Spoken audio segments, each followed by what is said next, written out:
Nos quedamos en lo que fue luxación de columna cervical.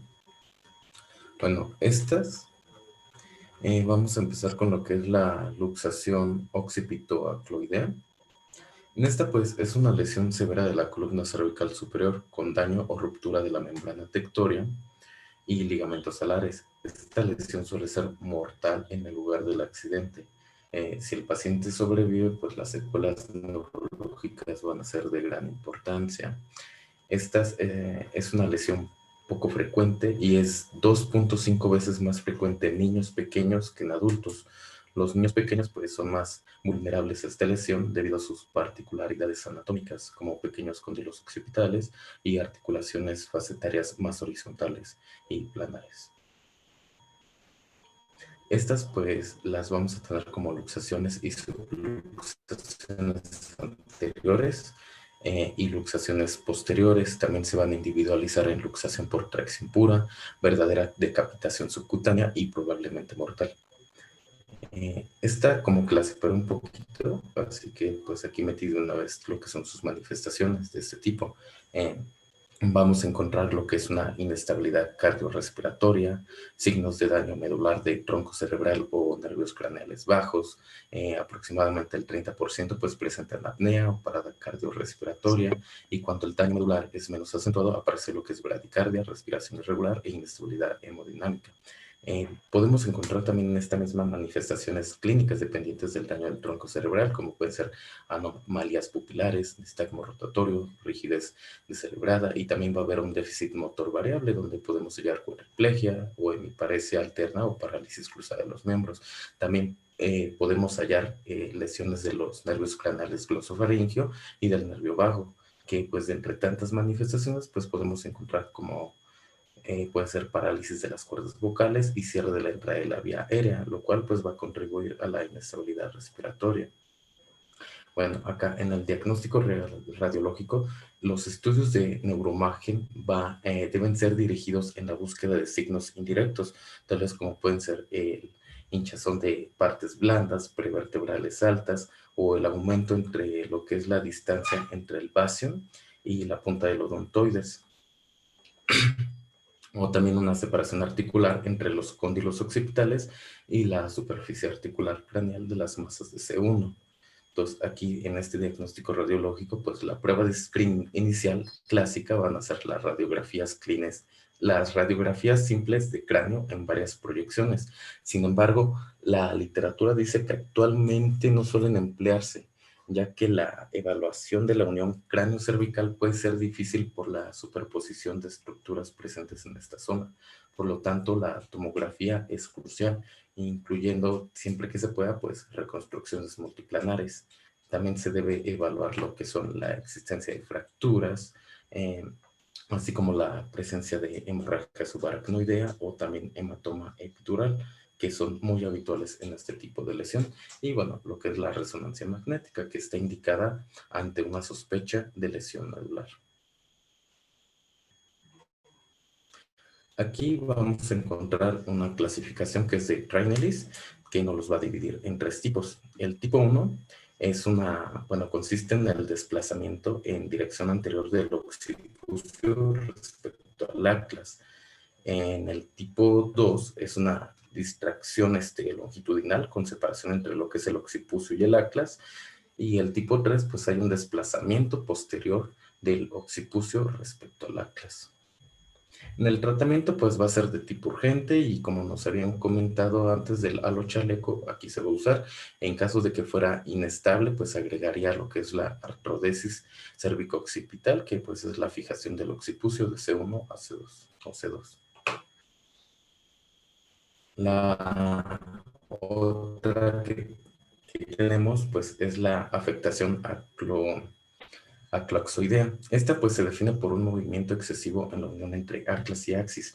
Pues como resultado de un daño óseo o ligamentoso. Esta la vamos a dividir en 2 tipos, en horizontal y vertical, siendo vertical muy rara, y de la horizontal a que nos vamos a fijar ahorita va a ser la de tipo rotatorio. Entonces, la luxación rotatoria axoidea, esta puede presentarse en la edad adulta, pero su incidencia es casi exclusiva de la infancia y preferentemente pues se da más en lo que es el sexo femenino. Esta, pues, puede estar causada por traumatismos banales en ejercicios gimnásticos, en infecciones nasofaringias. Y bueno, aquí hay un dato importante de lo que dice de Grisel, de la enfermedad de Grisel, ya que en niños se ha descrito como esto, como síndrome de Grisel, sin existir antecedentes de traumatismo. El síndrome de Grisel es una subluxación clandoaxial no traumática que suele ser secundaria a una infección o inflamación en la región de la cabeza y el cuello. Y se puede observar después de una cirugía de cabeza y cuello, pero su etiopatogenia no está muy bien esclarecida aún. En adultos, pues, como les dije, es raro, pero sí se puede dar, que ocurre como consecuencia de un traumatismo intenso que produce una rotación brusca. La cabeza, pues, se rota hacia un lado y se inclina para el otro, y no se observa lesión neurológica. También podemos hallarlo en síndrome de Down, artritis reumatoide o en traumatismos graves, y muchas veces aparece espontáneamente.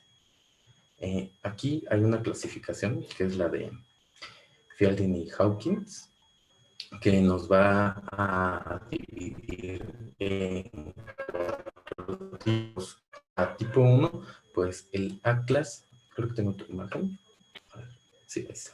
El tipo 1, pues el Atlas gira sobre la odontoides sin desplazamiento anterior, y esta es la más frecuente. Bueno, la tipo 1 y la 2 son las más frecuentes, pero de esas, la tipo 1, esta es la más frecuente.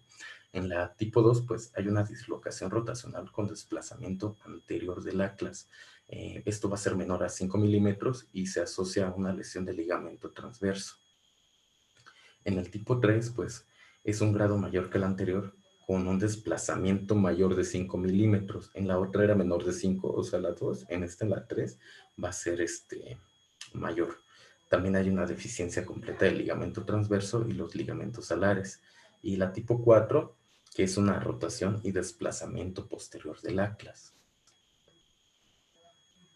En la clínica, aquí vamos a ver algo llamado posición de Cock-Robin, que es vamos a hallar lo que es la cabeza rotada hacia un lado, estando esta ladeada hacia el otro. También vamos a hallar lo que es la tortícolis dolorosa. Aquí el paciente se presenta con la cabeza en rotación persistente dolorosa, esto es con la cabeza en flexión lateral, al lado opuesto en que apunta el mentón. También hay una resistencia firme a la rotación de la cabeza en dirección contraria al lado opuesto del mentón. En cambio, hay escaso dolor al rotar la cabeza aún más hacia lo que es el lado del mentón. También suele asociar un espasmo palpable del músculo esternocleidomastoideo en el lado del mentón. Y bueno, aquí les dejé las dos imágenes para que la puedan observar bien de esto, de la clínica. En cuanto al diagnóstico, pues el diagnóstico radiológico puede obtenerse pues mediante estudios de radiografía y de tomografía. En la radiografía simple, pues puede objetivarse una desalineación compensatoria de la apófisis espinosa y una desalineación de las masas laterales de C1, una de las cuales se encuentra en posición anterior al odontoides. Y bueno, las imágenes que les dejo aquí pues son de una tomografía, donde podemos ver un desplazamiento de las masas laterales del atlas, y pues lo podemos ver en varias proyecciones, lo que es frontal, sagital y las oblicuas. Son las que nos están marcando aquí las flechitas, el desplazamiento de las masas. En cuanto al tratamiento, pues el tipo 1 y 2 se reducen y vuelven a la normalidad funcional en menos de una semana con medidas conservadoras, que son órtesis blandas, analgésicos y relajantes musculares. En cuanto al tipo 3 o 4, pues es un tratamiento quirúrgico mediante fijaciones instrumentadas posteriores. Ahora, las lesiones traumáticas de la columna toracolumbar, aquí, bueno, les dejo una imagen más o menos para que se guíen. Aquí, bueno, se presenta comúnmente en pacientes jóvenes. Cerca del 60% de los pacientes tienen serios problemas de discapacidad, son más inestables y se considera parte pues la zona de transición. La guía de práctica clínica y algunos autores nos mencionan que la clasificación propuesta por Francis Dennis es probablemente la más usada. Pues divide las vértebras para ubicar si el daño es óseo, ligamentoso o neurológico, y consiste en la división de las vértebras en 3 columnas, lo que es una anterior, una media y una posterior. Esta pues se basa en imágenes obtenidas mediante tomografía axial, enfatizando la importancia de la columna media. Combina también el aspecto estructural y el grado de inestabilidad. Bueno, aquí les dejo más o menos lo que comprende cada uno.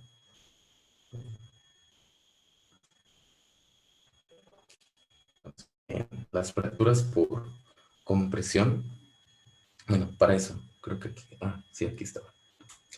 Dentro de esto, pues, de estas lesiones vamos a encontrar 4 tipos. Entonces, la primera va a ser la de fracturas por compresión. Esta, pues, es la más frecuente en un tipo osteoporótico. Tenemos aquí que una flexión anterior y lateral puede conducir a un fallo de la columna anterior. En la radiografía se aprecia una disminución del cuerpo vertebral, mientras que la parte posterior permanece intacta. Normalmente son estables y rara vez se asocian a lo que es un daño neurológico. Cuando la pérdida de altura del cuerpo vertebral es menor del 50% y las columnas media y posterior están intactas, es cuando estamos hablando de una lesión estable. Dentro de la clínica vamos a tener que, si es aguda, pues se va a manifestar como dolor de espalda brusco con traumatismo mínimo o inexistente. Si es crónico, se apreciará una pérdida progresiva de altura con aparición de deformidad de la columna y un abdomen prominente.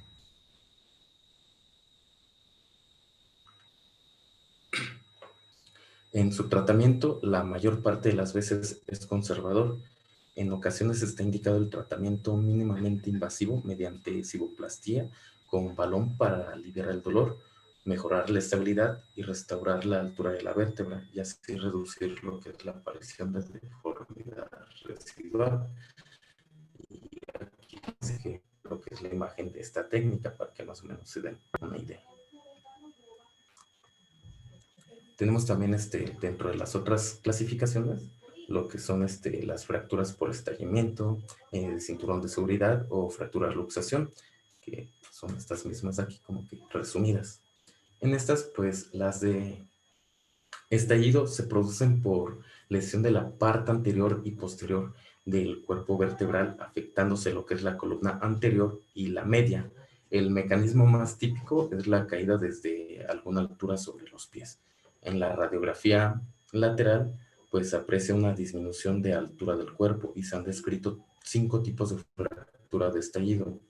En la tipo A tenemos que la fractura afecta a lo que es el platillo vertebral superior e inferior. En la B, pues la fractura afecta exclusivamente al platillo vertebral superior y es el estallido más frecuente, la tipo B. En la tipo C, la fractura afecta solo el platillo vertebral inferior y es una fractura rara. En la tipo D, es una fractura por estallido y rotación y puede ser confundida con una fractura luxación como consecuencia del componente rotatorio. En la tipo E, esta asocia alteraciones típicas del estallido, es decir, una rotura del muro posterior y retropulsión del material óseo al canal. También tenemos lo que son, en la siguiente clasificación, lo que son las fracturas por flexión-distracción, que son estas de aquí. Aquí vamos a encontrar 4 tipos. Aquí en la A, pues hay una afectación exclusivamente ósea. En la B, hay una afectación exclusiva de las partes blandas y lo que es C y D, pues hay diferentes tipos de afectación combinada ósea y de partes blandas. En la última, que es las fracturas luxaciones, pues aquí afectan a las 3 columnas.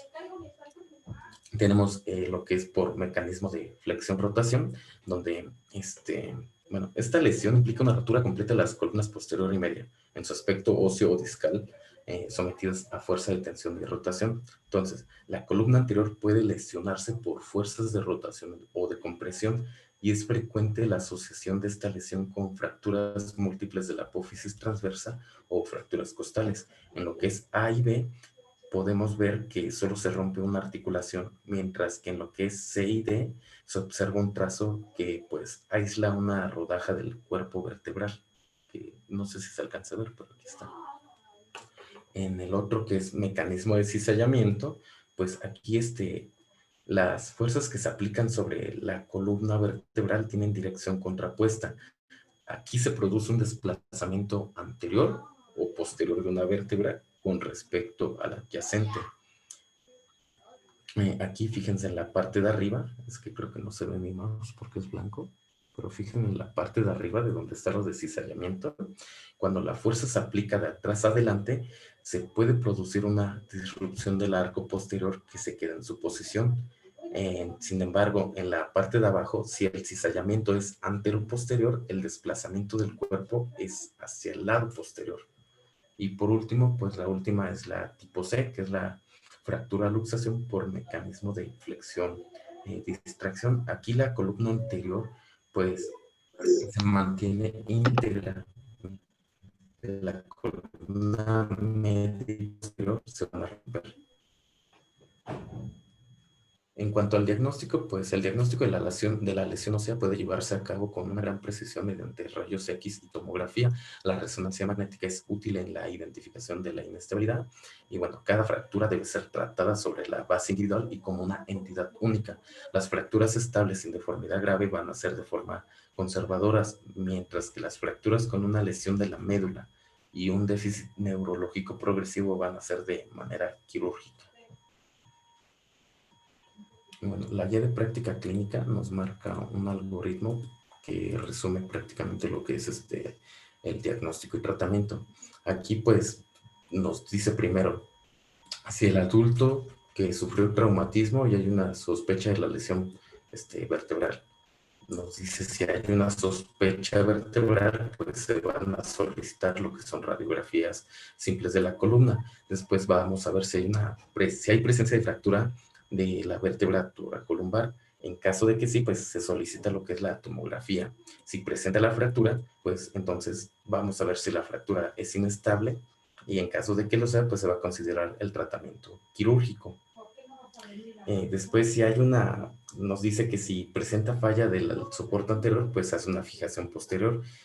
Digo, si no presenta falla de soporte anterior, pues hace fijación posterior. En caso de que presente falla de soporte anterior, pues hace lo que es la fijación anterior y posterior. Y posteriormente, en ambos casos, hace lo que es la rehabilitación temprana y una valoración en 6 semanas. Pues viendo si hay secuelas permanentes para ver si se da de alta o si se envía a medicina del trabajo.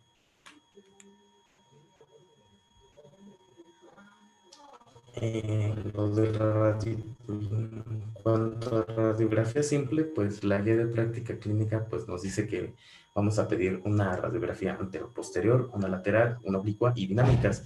Esto pues buscando lo que son los hallazgos de anomalías de la alineación, una angulación cifótica, una disrupción del margen posterior del cuerpo vertebral y ensanchamiento de la distancia interpendicular, un estrechamiento del espacio discal y un ensanchamiento de la articulación facetaria, dejando al descubierto pues alguna de las facetas.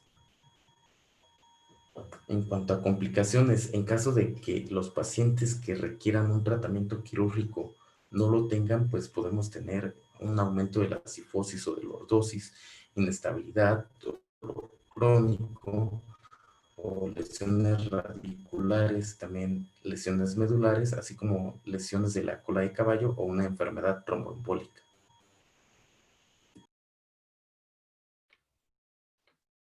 Bueno, ahora vamos a comenzar con el tema de hernias discales. Ya saben que si no me escuchan bien, me avisan, por favor. Siguiente, por favor.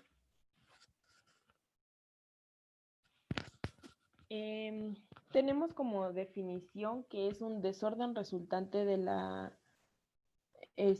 ruptura del disco intervertebral. Y la segunda definición es que es un desplazamiento o rotura del disco intervertebral. En cualquiera de las dos situaciones, pues obviamente involucra el disco intervertebral. Siguiente, por favor.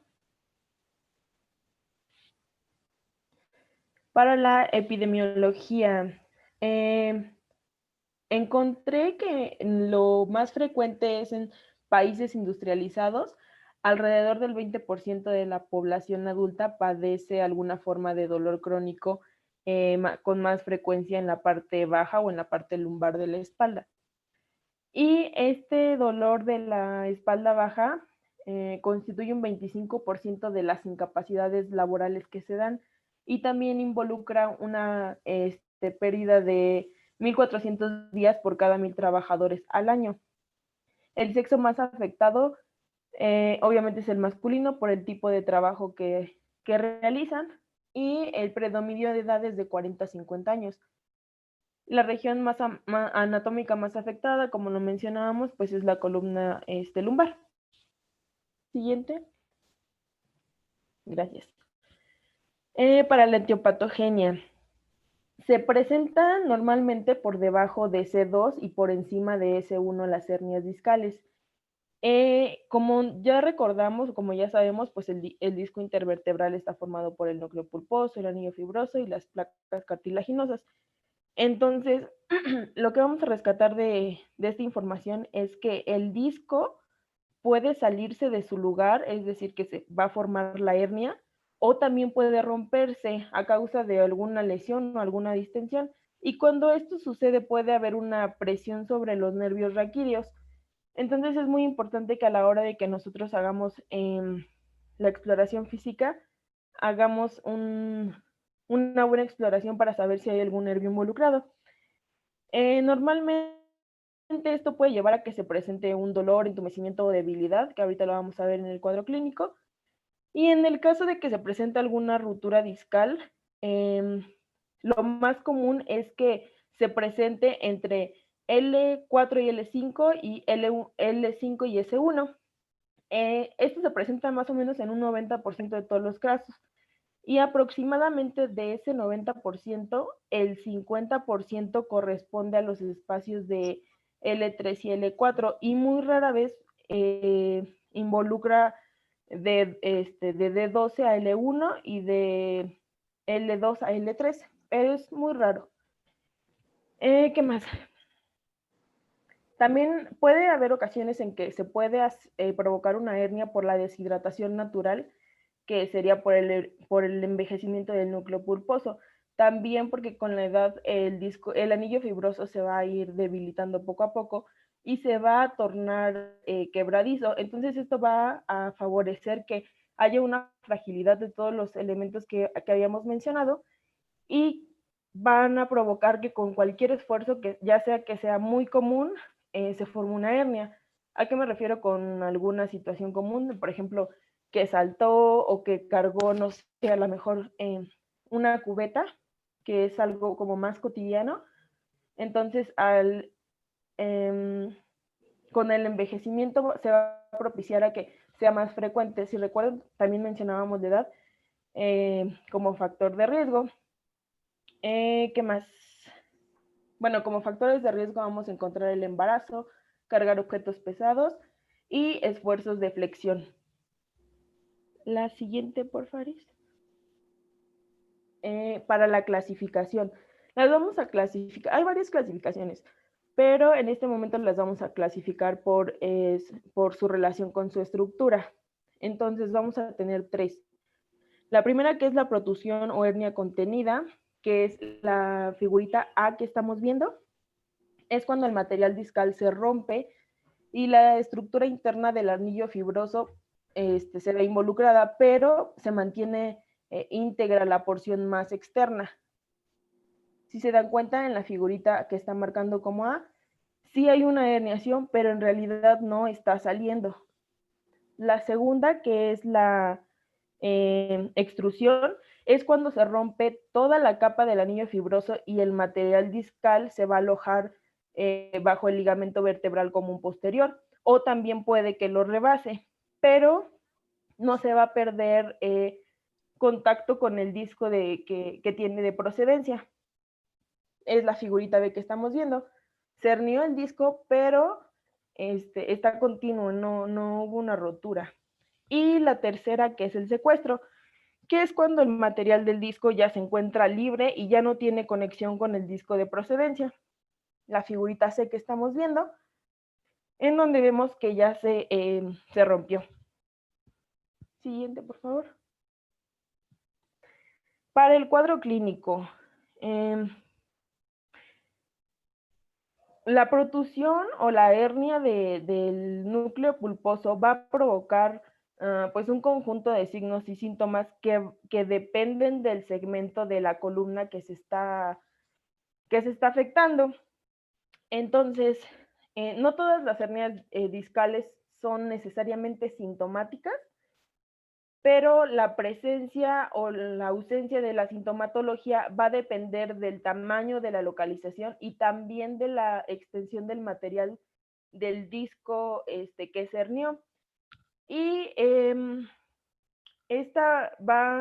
la sintomatología también va a depender de si hubo un compromiso con alguna raíz nerviosa.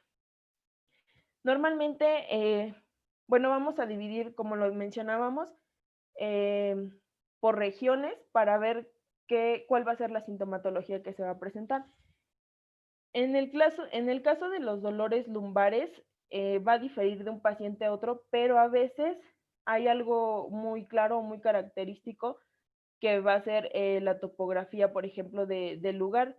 Entonces, en esta vamos a encontrar que el dolor se extiende a los glúteos, a las piernas, a los pies.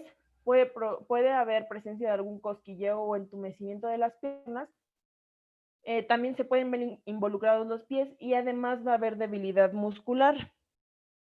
En el caso de que la afección se encuentra en la región cervical, los pacientes van a referir sintomatología, por ejemplo, como dolor de cuello, en los hombros, en el antebrazo o incluso en la mano. También van a referirnos que hay alguna presencia de hormigueo, van a sentir presión y van a tener poca sensibilidad en los dedos, e incluso también algunos artículos hablaban que puede haber dolor de cabeza e incluso presentar mareos.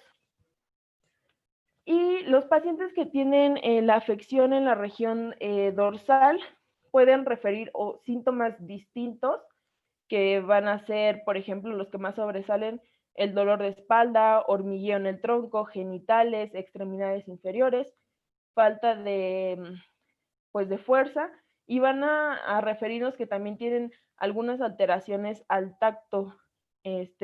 Esto va a ser debido porque están afectadas raíces nerviosas a nivel dorsal, entonces va a presentar también dolor radicular y va a afectar también a la médula espinal. Entonces puede haber alteraciones de las vías motoras y sensitivas, como lo mencionábamos, y sintomatología se va a irradiar a extremidades inferiores. La siguiente, por favor. Para el diagnóstico, esto lo vamos a realizar con tres aspectos. El primero es el cuadro clínico. El segundo, el examen físico, que se va a realizar. Ahorita vamos a hablar de cada punto. Y los exámenes complementarios. La siguiente, por favor. Del cuadro clínico ya hablamos, pero vamos a hablar ahora del examen físico. En cuanto a la inspección, vamos a inspeccionar la postura y la marcha. Vamos a notar que el paciente tiende a inclinarse hacia el lado contrario de la hernia y normalmente eleva las caderas ipsilateral. Entonces puede haber una marcha patológica al ser exploradas la marcha. Vamos a notar que nuestro paciente camina apoyando más el talón o puede apoyar también las puntas. En el caso de la palpación, vamos a buscar alguna contractura muscular lumbosacra y puntos dolorosos. Incluso también vamos a buscar hipotonía. Y el uso de maniobras especiales, vamos a usar la maniobra de la Segue, que la maniobra de la Segue y de Bragard están muy relacionadas. En el caso de la maniobra de la Segue, vamos a poner a nuestro paciente en decúbito supino. Le vamos a estirar la extremidad inferior con la rodilla extendida. Lo que vamos a buscar con esto es estirar el nervio ciático, y si entre 30 y 60 grados aparece el dolor, pero con una irradiación hacia la extremidad, vamos a considerarla la Segue positivo. Y si el dolor aparece por encima de los 30 y los 60 grados, ya no lo vamos a considerar como positivo, porque estamos haciendo que vamos a estar provocando que el movimiento sea doloroso. Y en el caso de Bragard, consiste en hacer bajar al paciente la extremidad hasta el momento en el que desaparezca ese dolor que nos estaba refiriendo. Entonces, vamos a ordenar a nuestro paciente que haga una flexión dorsal del pie, como lo estamos viendo en la imagencita, y si esto le produce dolor, nos va a indicar una afección radicular. Para el siguiente, la siguiente maniobra, que es la de Patrick Favere, tenemos que vamos a tener el paciente, que es el de la imagen de la derecha que están viendo, en decúbito supino, va a flexionar una rodilla y el talón de esta pierna la vamos a flexionar para que se apoye sobre la rodilla contralateral que está extendida. Vamos a hacer una presión hacia abajo y hacia afuera sobre la rodilla flexionada, manteniendo fija la pelvis.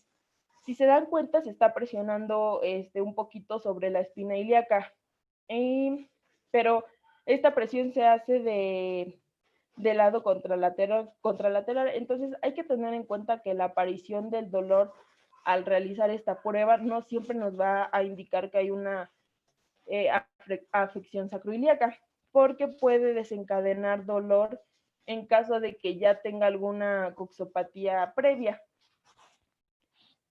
También se va a explorar la sensibilidad y los reflejos, que aquí vamos a buscar alguna afección, alguna raíz que esté afectada, o vamos a buscar hiporreflexia, que va a depender de si hay alguna raíz involucrada. Y los elementos que nos van a sugerir un compromiso radicular cuando nosotros hagamos el examen físico es hipotonía muscular, la pérdida sensitiva, también deterioro de los reflejos y ligera debilidad muscular. Y también encontré que más raramente se puede encontrar que nuestros pacientes no van a tener dolor y que va a haber alguna afección o algún trastorno de los esfínteres. La siguiente, por favor. Para los exámenes complementarios vamos a tener los imagenológicos, los neurofisiológicos y los de laboratorio. ¿Me dijeron algo? ¿Sí me escuchó?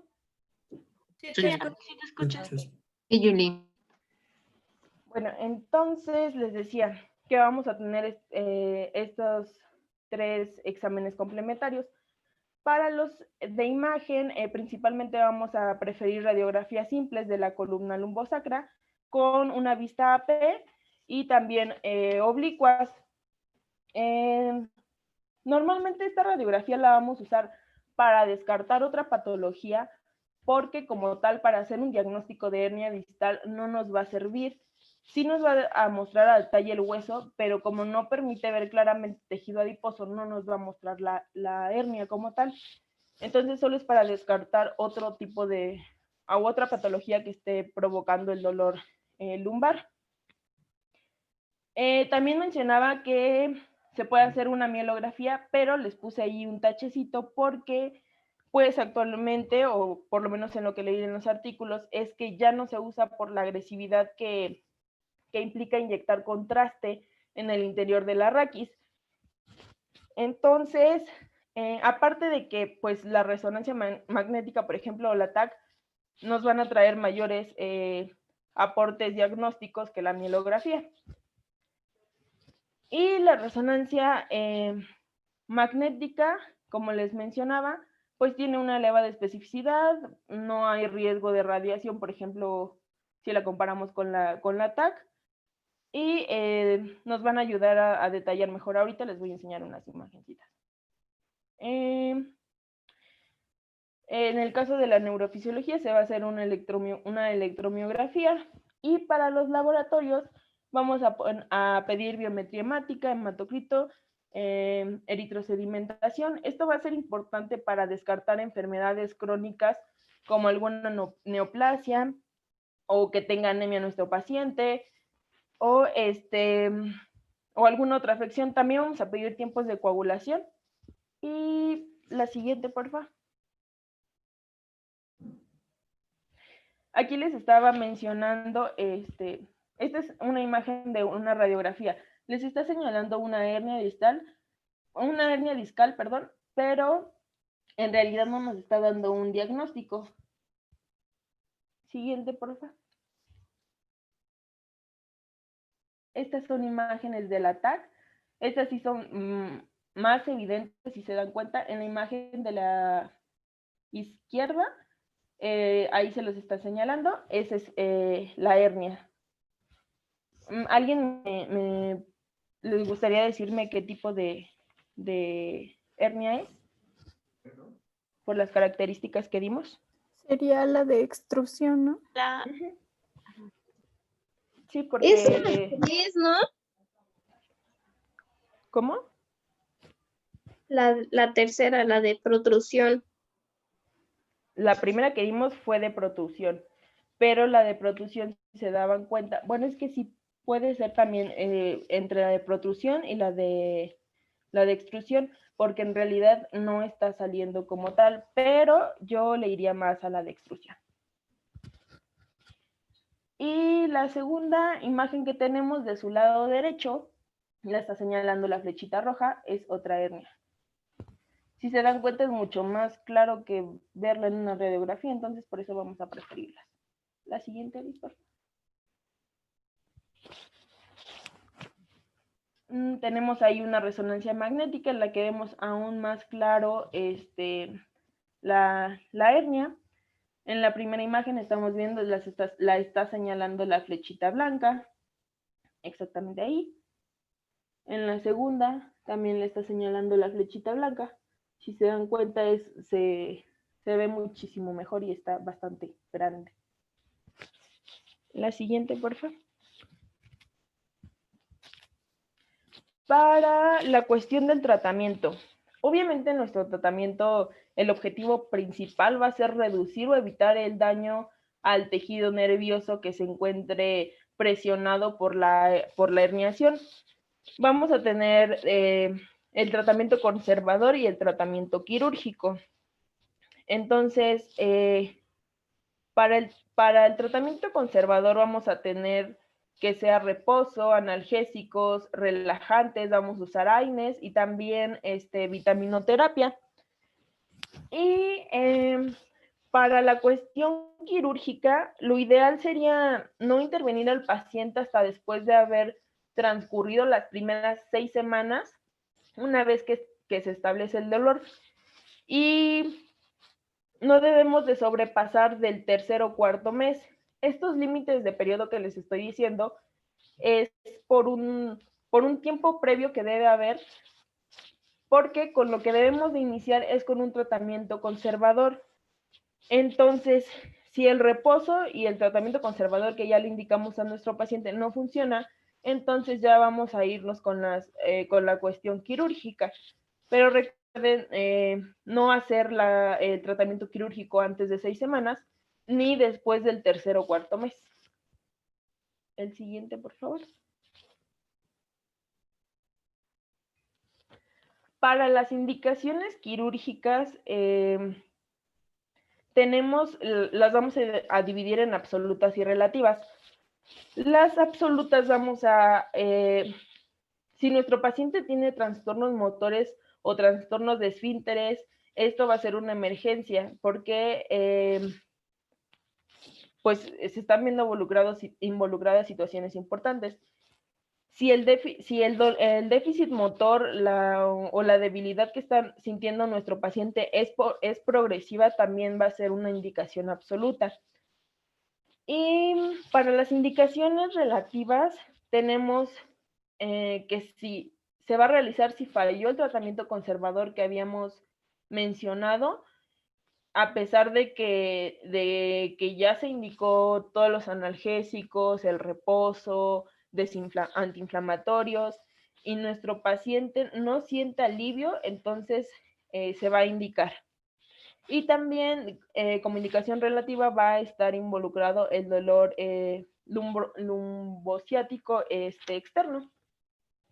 Y eso sería todo.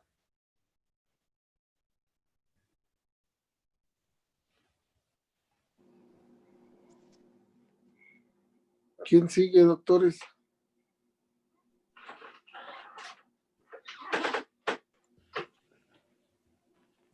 Vamos con trauma abdominal y pélvico.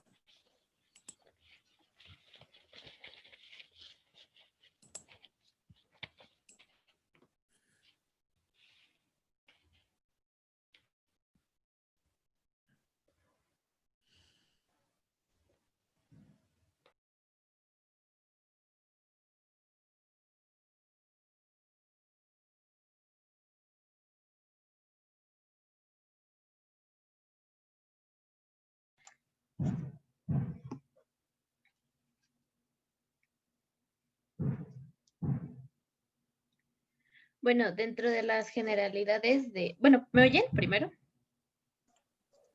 Sí, Sí, Alice. Sí, Alice. Ok, entonces vamos a empezar a hablar un poco de generalidades de traumatismo abdominal, que mencionaba el ATLS, que tiene que tener una detección precoz de una posible hemorragia oculta en el abdomen y pelvis, sobre todo en pacientes que tengan posible trauma cerrado o tengan trauma cerrado.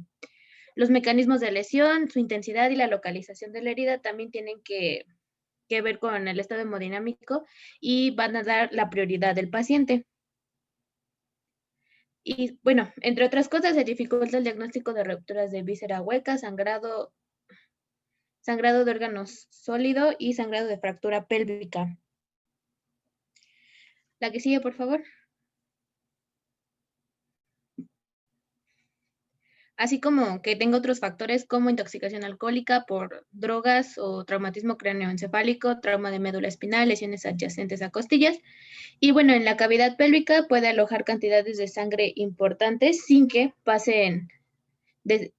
pasando desapercibidas sin que muestren algún signo claro.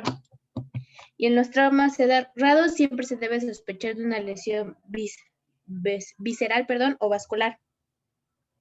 También dentro de las cosas importantes a mencionar es que la cavidad abdominal puede almacenar gran cantidad de sangre sin mostrar cambios evidentes o signos de irritación peritoneal. La que sigue, por favor. También mencionaba en la literatura un poco de anatomía, no nada profundo, sino que denotar cuáles son las áreas mayormente afectadas y qué tipo de vísceras van a contener. A manera rápida, lo va a dividir en 4 partes. En la primera vamos a encontrar el abdomen anterior, que va a ser el área entre los rebordes costales en la parte de arriba. En la parte de abajo van a estar los ligamentos inguinales y también la sínfisis púbica. Y en las laterales van a estar las líneas axilares. En la región tóraco-abdominal, en la parte anterior va a estar delimitada por la parte inferior de la línea mamilar. Ahí está, a ver, lo voy a anotar aquí. En esta parte por la línea inferior mamilar, en la parte posterior, bueno, no se ve aquí, pero está por abajo de las escápulas, y también en la parte de abajo van a estar los rebordes costales. La siguiente, por fin. El flanco va a ser un área limitada en las axilas, en la línea axilar anterior y la línea axilar también posterior, desde lo que es el sexto espacio intercostal hasta la cresta ilíaca. Y esto va a ser importante porque van a ser como que en los lugares donde van a estar las lesiones por trauma abdominal. Gracias a la siguiente. En la parte del dorso vamos a encontrar que son las líneas axilares posteriores, desde los puntos de las escápulas, donde terminan, hacia abajo, hasta las crestas ilíacas. Ambas, tanto el espacio dorsal como también los flancos, van a contener los órganos retroperitoneales como aorta, abdominal, la vena cava inferior, el duodeno, páncreas, riñones, parte del colon ascendente, parte del colon descendente. Y mencionaba que hay que tener cuidado en estas zonas porque puede estar una hemorragia oculta y esto pues va a complicar aún más al paciente. Y como lo dijo Alicia, hay veces en las que no pueden, no aparecen síntomas o signos tempranos de una hemorragia, entonces hay que tener cuidado en estas zonas. Lance la siguiente, por favor. Bueno, la cavidad pélvica va a estar rodeada por los huesos pélvicos y contiene en la parte inferior del espacio retroperitoneal también y parte del intraperitoneo, como vamos a encontrar recto, vejiga, vasos ilíacos y en las mujeres pues los órganos reproductores femeninos. Dale la siguiente, por favor. El mecanismo de lesión va a ser importante conocerlo porque nos va a ayudar a facilitar la identificación temprana de las lesiones potenciales para el paciente y también nos va a ayudar a qué tipo de estudios se pueden solicitar en ese momento. El más común va a ser el trauma cerrado, lo mencionaba que alrededor de un 80-90%. Entonces, casi la mayoría van a llegar por trauma cerrado. Puede ser un impacto directo. De los más frecuentes vamos a tener que van a ser por tipo de accidentes vehiculares, principalmente por contusión directa con un golpe en el volante o por un objeto en colisión vehicular, que es, lo mencionaba que era cuando a manera rápida, cuando los dos autos están en un semáforo y uno se adelanta, va a llegar el auto y va a impactar en la puerta del automóvil. Entonces la lesión va a tener en la parte lateral. Por eso era importante conocer los flancos y la lesión se va a dar, digamos, en esta parte. Ese es el segundo tipo de trauma por el que llegan, que va a generar compresión y lesión por aplastamiento de las vísceras abdominales y también de los huesos pélvicos. Dale la siguiente, porfis.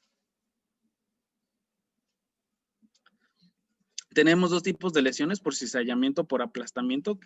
Como ven, estas son lesiones, o bueno, son típicas que se ven por la forma de lo que es el cinturón de seguridad.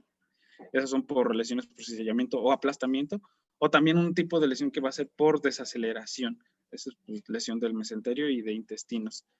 Lo que va a causar este tipo de trauma cerrado, ves que va a deformar los órganos sólidos y también las vísceras huecas, ocasionando una hemorragia y puede que llegue a una contaminación por que va a salir todo el contenido intestinal y que de esta forma, bueno, de que de esta manera se genere lo que es una peritonitis.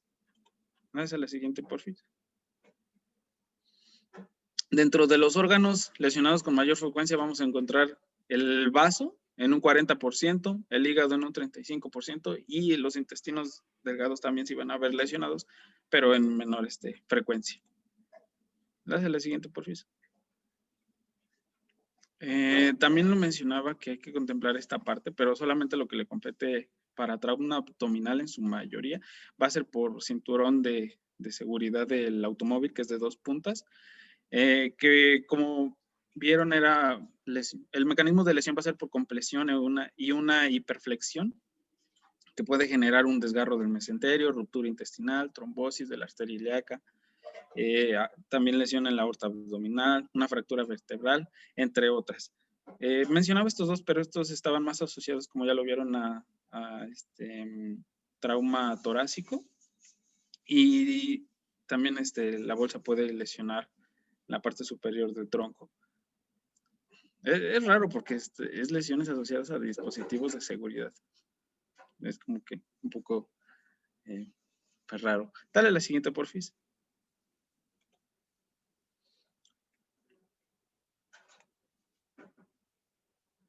Ali.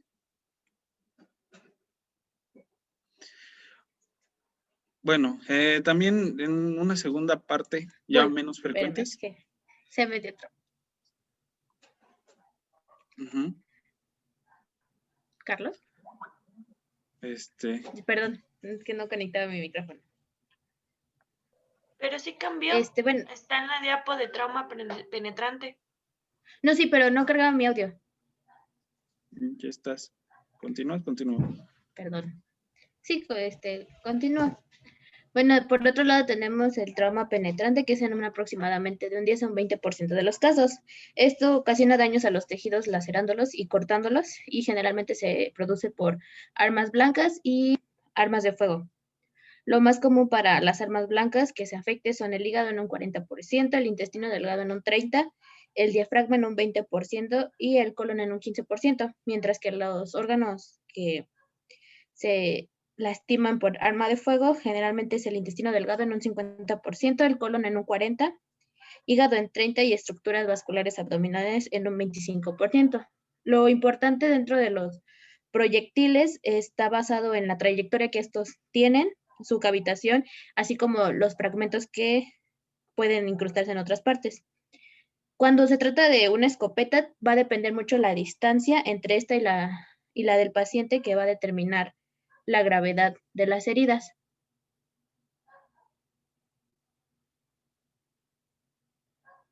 La que sigue, por favor.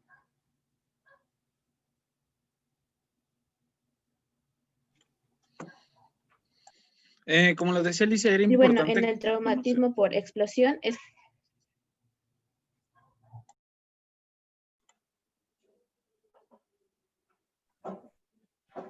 Sí, ¿A quién le toca continuar o cómo se pusieron de acuerdo?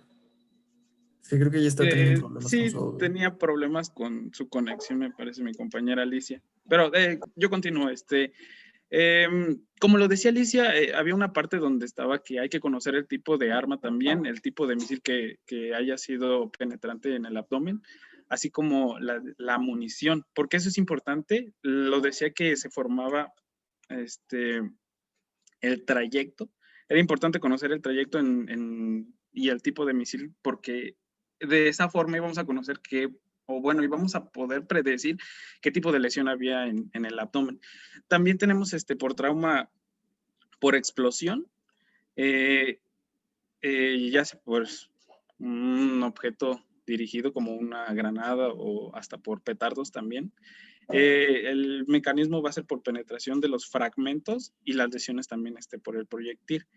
Es importante también contemplar de que no solamente van a estar lesionados donde fue la explosión o a donde llegó los misiles, porque pueden haber lesiones adicionales como en los tímpanos o en otras partes donde están, digamos, ocultas, y es lo peor porque van a tener manifestaciones de tipo tardías. También las distancias, obviamente, entre más cerca va a ser mayor el grado de lesión. Puede llegar a afectar hasta los pulmones o también como vísceras huecas, dependiendo qué tan cercano o lejano esté de donde ocurrió el hecho. Dale a la siguiente, por favor.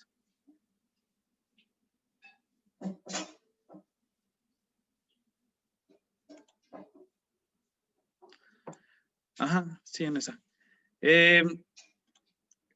Hay que tener también cuidado en lo que son lesiones no reconocidas, porque no se debe de subestimar el grado de energía que haya entrado en un trauma contuso. También las heridas pequeñas y de baja energía pueden causar lesiones viscerales y o vasculares. Y hay que tener, no conformarse con solamente una evaluación, sino que hay que estar evaluando constantemente, no más de una, porque pueden haber lesiones, como les decía, que puedan estar ocultas, una hemorragia principalmente, en los órganos retroperitoneales. Y también las balas, como los misiles y los fragmentos que se hayan generado al momento de chocar con un hueso, al haber penetrado un hueso, va a cambiar su trayectoria y puede dañar alguna otra víscera. Mencionaba que eran los de peligro, mayor peligro, estas 4 partes. Gracias, la siguiente, porfis.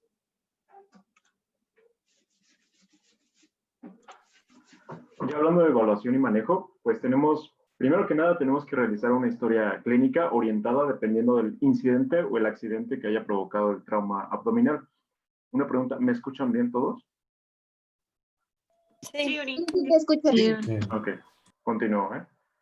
Si estamos hablando de una colisión vehicular, lo que a nosotros nos interesa preguntar o indagar es la velocidad a la que iba el accidentado, tipo de colisión, si fue frontal, si fue lateral o si fue trasera, los dispositivos de seguridad utilizados, porque ya lo comentó mi compañero Carlos, también lo que son cinturones de seguridad y bolsas de aire pueden generar traumas a nivel abdominal. Para pacientes con lesiones por caída, es importante saber la altura de la caída, debido a que entre más alto desde más altura es más el daño a nivel abdominal o es más grave la lesión por desaceleración. Si hablamos de trauma penetrante, cuando evaluamos un paciente que ha sufrido un traumatismo penetrante, lo que nos interesa es el tiempo transcurrido desde la lesión, el tipo de arma, por ejemplo, si fue un cuchillo, una pistola, un rifle, una escopeta, la distancia del atacante, porque también lo comentó mi compañera Alicia, eso sobre todo va a servir en heridas causadas por escopeta, ya que la bibliografía que nosotros consultamos dice que la probabilidad de lesiones viscerales disminuye cuando la distancia supera a unos 3 metros. También nos importa el número de heridas de arma blanca o de proyectiles de arma de fuego y la cantidad de sangre en el lugar del incidente, si esta es cuantificable. La que sigue, por favor. El examen físico. Aquí tenemos que seguir una secuencia. Permítame un segundo.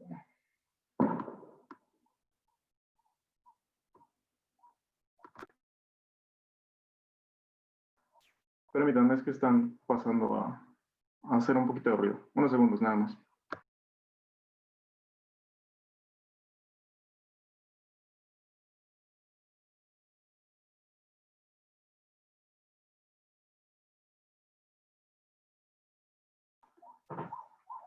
Ya. La secuencia es inspección, auscultación, percusión y palpación.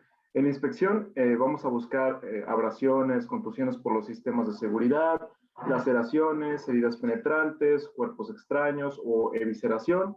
La auscultación, aquí la presencia o no de sonidos intestinales no necesariamente se correlaciona con la lesión. En cuanto a la percusión, dice que esta puede generar un estímulo peritoneal. Y la palpación, aquí la palpación puede diferenciar un dolor superficial o uno pues profundo. La que sigue, por favor. La bibliografía que consultamos para la evaluación pelviana es sobre todo para fractura de pelvis. La bibliografía dice que la palpación suave de la pelvis puede proporcionar información útil sobre la presencia de fracturas pélvicas.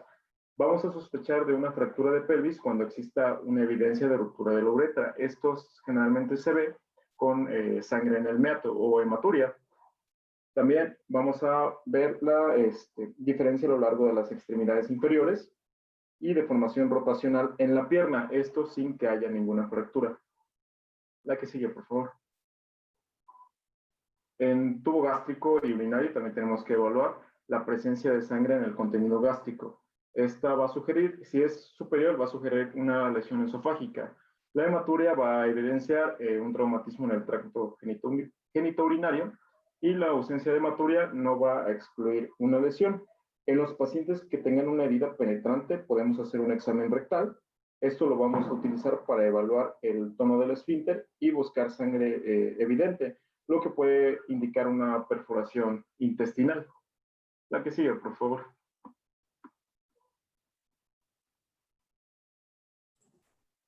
Pues una vez que ya revisamos toda esa parte de lo clínico que nosotros tendríamos que realizar, pasaríamos a la parte donde nos apoyaríamos para hacer una cierta manera de corroborar precisamente los hallazgos clínicos que encontremos con nuestros laboratorios, ya sea desde mandar un hemograma básico, esto con la intención precisamente para saber en qué condición se encuentra nuestro paciente, si es que hubo una pérdida sanguínea importante, si es que hubieron algunos órganos lastimados, como lo mencionaba por ejemplo nuestro compañero Carlos, entonces mandaríamos como estudios más específicos para detectar ciertas zonas específicas, como por ejemplo en un trauma pancreático que nosotros mandáramos los niveles de amilasa en sangre, nivel de glucosa, niveles de potasio en el caso de que, por ejemplo, estemos presentando datos de rabdomiólisis, la creatinina sérica, uroanálisis, todo esto precisamente para ver qué tan estable se encuentra nuestro paciente. Y bueno, la bibliografía también mencionaba que nosotros sería conveniente que en medida de lo posible pudiéramos realizar un examen de niveles de alcohol o la presencia de algún agente tóxico, esto precisamente para un apartado más legal. Ok.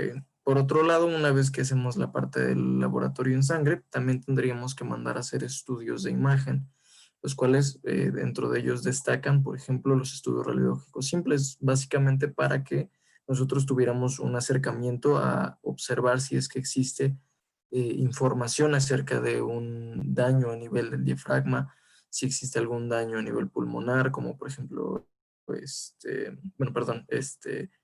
algún trauma precisamente que esté condicionando la entrada de aire a ciertas zonas, como por ejemplo lo es el peritoneo, ya sea de manera directa o indirecta. También podríamos observar como lo veíamos en el caso anterior, si es que existe alguna lesión a nivel de la columna lumbar, por ejemplo, que esta se encuentra pues precisamente en la zona que estamos estudiando. Y bueno, por ejemplo, lo podríamos observar aquí, donde precisamente el estudio radiológico nos permitiría que nosotros hiciéramos la comparativa de imagen y de ahí tomar nosotros decisiones para el manejo subsecuente.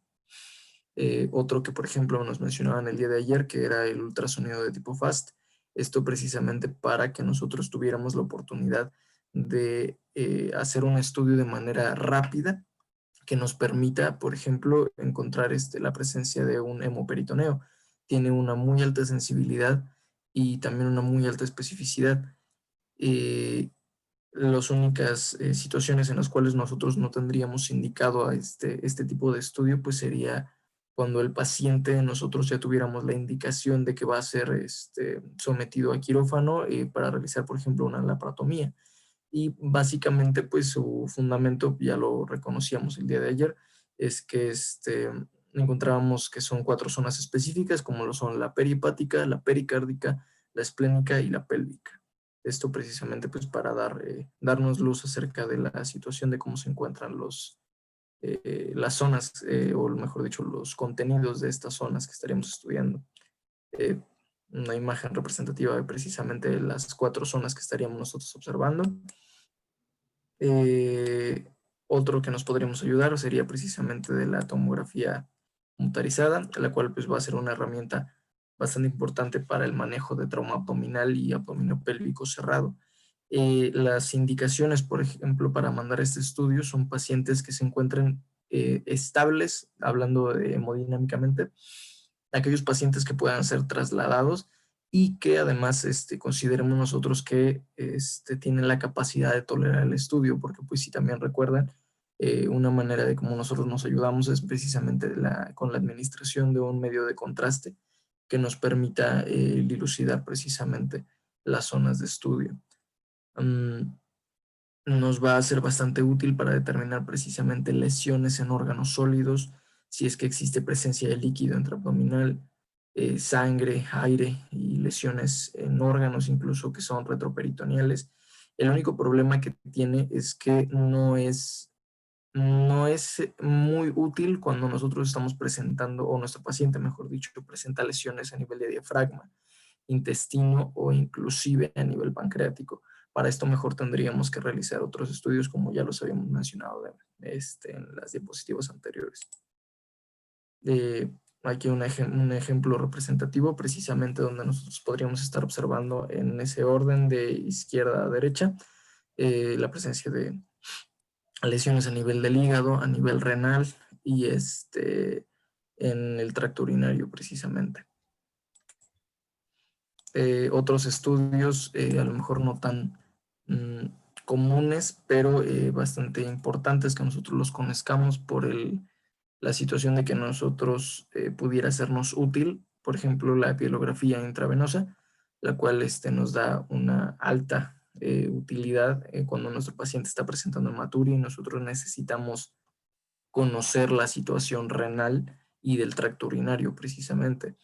Y la otra, por ejemplo, sería la uretrocistografía, donde pues nosotros lo realizaríamos en el caso de que estuviéramos sospechando de una fractura de la uretra y pues básicamente en un trauma que sea más abdominopélvico precisamente. Y bueno, también dentro del manejo tenemos que lo primordial es el diagnóstico y tratamiento de la vía aérea, la respiración y la circulación del paciente. Tenemos que descartar hemorragias con FAS, como ya lo dijimos.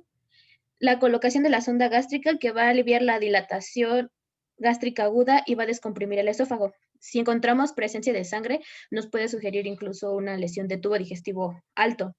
No se debe realizar en pacientes con fracturas de cara severa o craneobasilar, como ya lo habían mencionado en la anterior, por lo que tenemos que insertar entonces el tubo por la boca. Y en pacientes pediátricos, es importante la colocación de esta sonda porque presentan altas tasas de distensión aguda. También tenemos el catéter urinario que tenemos que colocarlo porque va a aliviar la retención urinaria, podemos identificar sangrado e incluso podemos monitorear el gasto urinario, perdón. Si Para esto le vamos a realizar el FAST al paciente. Primero hay que realizar el FAST porque recuerden que un mayor volumen dentro de vejiga nos ayuda para mejor imagen ultrasonográfica. Y bueno, una evaluación abdominal adicional en el que tenemos que ver si tiene sensibilidad alterada, lesión estructural adyacente como en costillas, en pelvis y en columna lumbar, o los signos de heridas por cinturón de seguridad.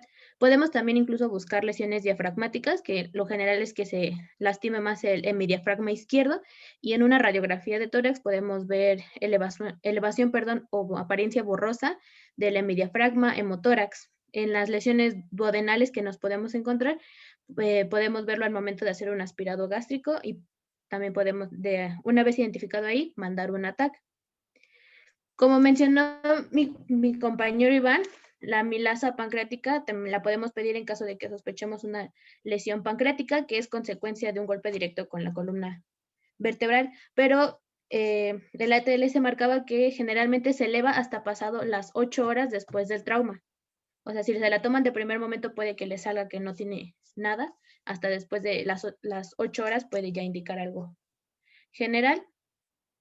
Y bueno, en las lesiones de vísceras huecas las tenemos que sospechar ante el signo que ya mencionó mi compañero de lesiones del cinturón de seguridad. Otro punto importante a mi parecer es que hablando de radiografías, se tiene que tomar AP en pacientes con traumatismo cerrado múltiple. En pacientes hemodinámicamente compensados se puede tomar de pie para excluir un hemo y un neumotórax. Y en pacientes con trauma penetrante hay que tomarle radiografías para evaluar la trayectoria y determinar si hay o no aire retroperitoneal. La que sigue, por favor.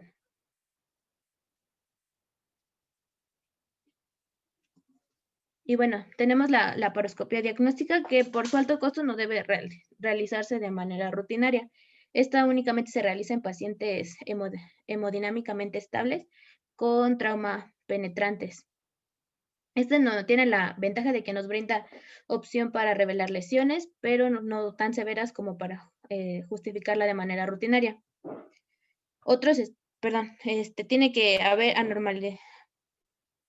Perdón, ahorita les voy a explicar las indicaciones para la parotomía. La que sigue, por favor. Y bueno, sus indicaciones es que tenga un trauma abdominal cerrado con hipotensión, con un FAST positivo, o que tengamos una evidencia clínica de una hemorragia intraperitoneal sin otra fuente de sangrado. Tenemos hipotensión con herida abdominal que penetra la fascia anterior, heridas por armas de fuego que penetran la cavidad peritoneal, que haya evisceración, sangrado del estómago, del recto o del tracto geniturinario después de un trauma penetrante, que tenga peritonitis, aire libre o aire retroperitoneal o ruptura del hemidiafragma, y que en una TAC contrastada se demuestre la ruptura del tracto gastrointestinal, lesión de vejiga intraperitoneal, lesión del pedículo renal o una lesión severa del parénquima visceral. La que sigue, por favor. También tenemos otro que es el lavado peritoneal diagnóstico, que esta se utiliza en vez de la punción abdominal. Es rápida y es precisa. Entonces también su uso precoz nos ayuda a realizar una laparotomía más pronto. Esta se tiene que hacer después de hacer una descompresión gástrica y urinaria para eliminar la posibilidad de que tenga efectos secundarios. Se realiza sobre todo en pacientes hemodinámicamente inestables con heridas múltiples y en pacientes hemodinámicamente estables en caso de que no exista un FAST o una tomografía a la mano. Pero sus contraindicaciones es que haya una cirugía reciente en el paciente, en pacientes obesos que tengan cirrosis también avanzada y una coagulopatía preexistente. La que sigue, por favor. La desventaja de pues es que es un método invasivo para el paciente, pero sigue siendo útil aun cuando no responde a la resucitación y en el ultrasonido es negativo. Pero no detecta lesiones en diafragma ni retroperitoneales. La que sigue, por favor. Y bueno, la técnica se va a introducir un catéter. La anterior, por favor.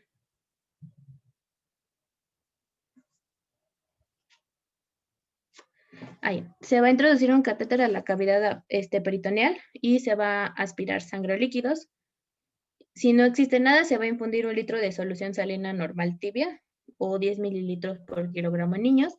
Y después de asegurar que los líquidos fueron mezclados, comprimiendo el abdomen y rotando al paciente, se deja que escurra por gravedad y se va a enviar una muestra al laboratorio para ser analizado. La que sigue, por favor.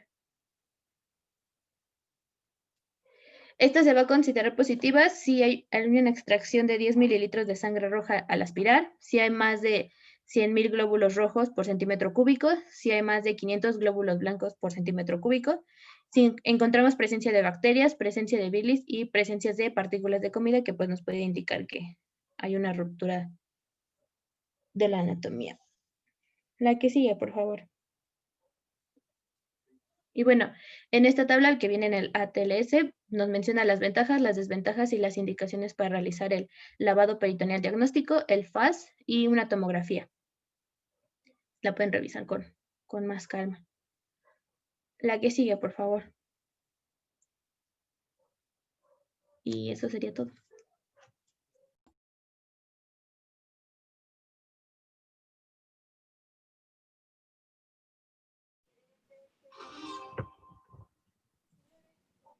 Lo que sigue, ¿no? Sí, por favor. Juan, proyectas por fin.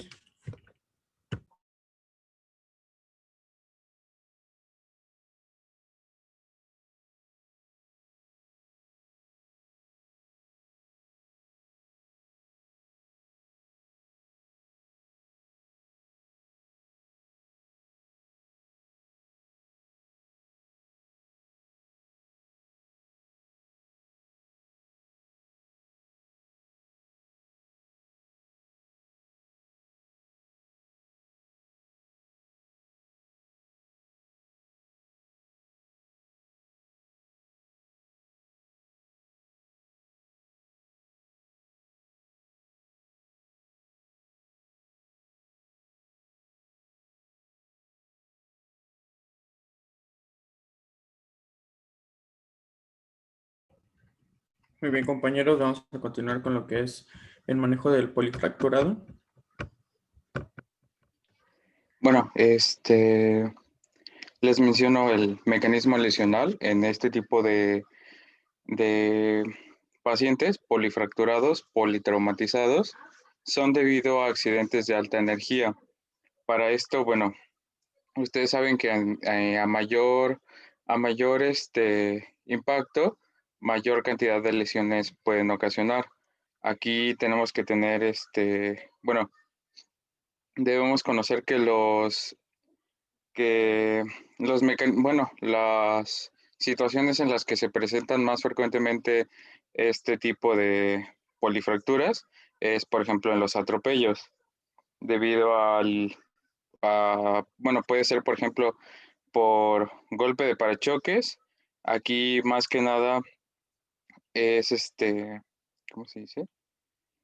Puede provocar fracturas de fémur, bueno, en extremidades inferiores.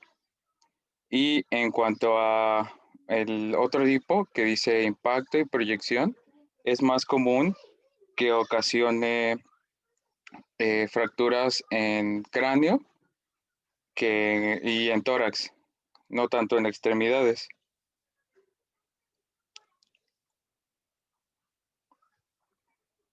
Bueno, los accidentes automovilísticos, como les había mencionado, pueden causar, dependiendo de la zona de impacto de la persona, traumatismos craneoencefálicos, lesiones cervicales, fracturas de rodilla, como pueden observar en la imagen. Bueno, no solo fracturas, sino también luxaciones o fracturas de cadera. También podemos tener este tipo de polifracturas en accidentes por caídas. Aquí podemos también tener fracturas del calcáneo, de la columna, de la cadera y de la pelvis.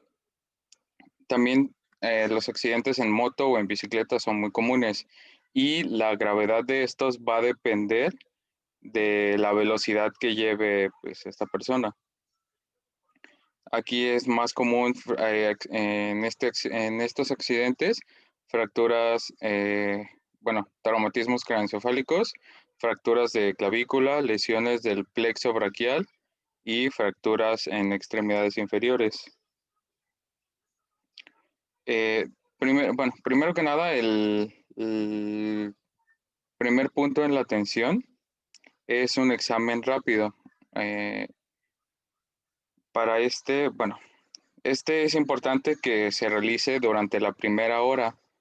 ¿Por qué? Porque la primera hora se le llama la hora dorada, debido a su importancia para que el paciente no presente tantas complicaciones. Se debe inspeccionar la cabeza. En esta se inspecciona si hay erosiones, hematomas, heridas contusas y o cortantes. Como saben, es importante la palpación. Aquí vamos a buscar empastamiento o, bueno, por ejemplo, que, bueno, el paciente, la persona al tener el accidente, muchas veces el tejido por así decirlo, se amontona en un lado y se hace ese empastamiento o pueden quedar hoyos, eso es una foseta. También checar el dolor localizado y el hundimiento. Si hay o no hundimiento. Si tenemos o no equimosis en cuencas oculares o retoromastoideas, la presencia de hemotímpano u otorragias. En la cara vamos a tener, vamos a hacer unas maniobras de contracción de los maceteros para descartar fracturas importantes maxilofaciales.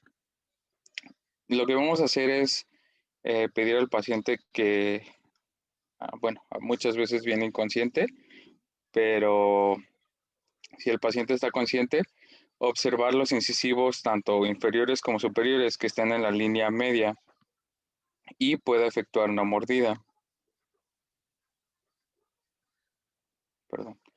Buscar heridas externas o de la mucosa bucal. También en los rebordes orbitarios de los ojos, buscar si hay hemorragia o no subconjuntival y observar la movilidad ocular que tiene el paciente para descartar otro tipo de traumas. En la nariz es importante buscar si hay dolor, deformidades, crujido óseo, si el paciente tiene epistaxis o rinorrea. Para la inspección de la columna cervical se le pide al paciente que haga de manera voluntaria una elevación activa de la cabeza. Esto nos va a servir porque descarta lesiones importantes cervicales. También tenemos que palpar los músculos anteriores del cuello buscando dolor y empastamiento o el síndrome de latigazo, que ya se los habían explicado anteriormente. En cuanto a las extremidades superiores, vamos a observar si hay circunducción de la muñeca, examinar la movilidad y fuerza de la mano. Para esto vamos a checar si hay pronosupinación activa contra resistencia de la extremidad de la mano. Esto nos va a servir para descartar complicaciones osteoarticulares o neurológicas de gran importancia en esta extremidad superior. También tenemos que checar el pulso radial y palpar buscando en toda la zona, buscando dolor anormal. Esto es de rápido porque también se tiene que hacer un examen radiológico. En el tórax, ya les hablaron de tórax, la maniobra, lo principal que vamos a checar es hacer una compresión bimanual de la parrilla costal, tanto lateral como anteroposterior. Y en esto vamos a buscar si hay dolor o no para descartar lesiones importantes.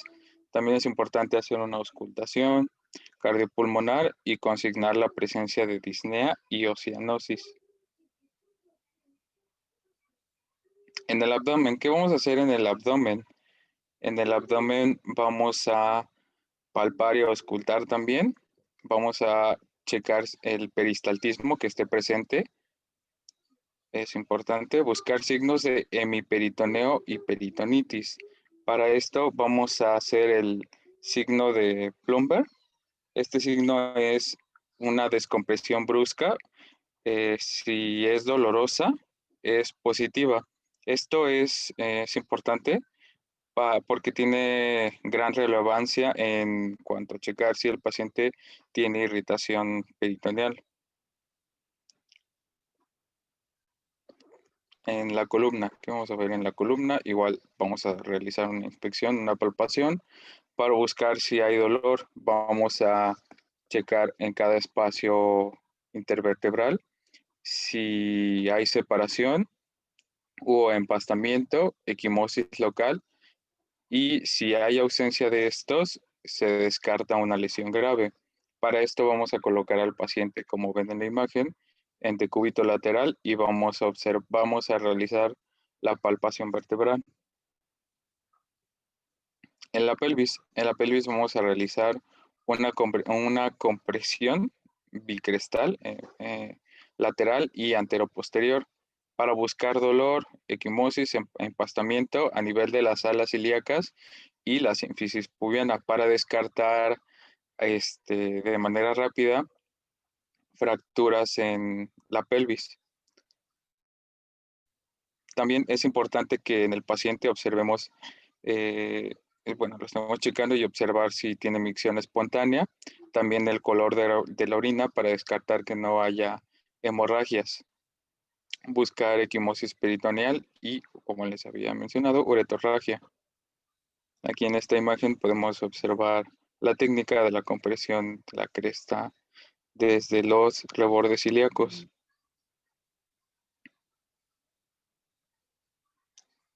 Perdón.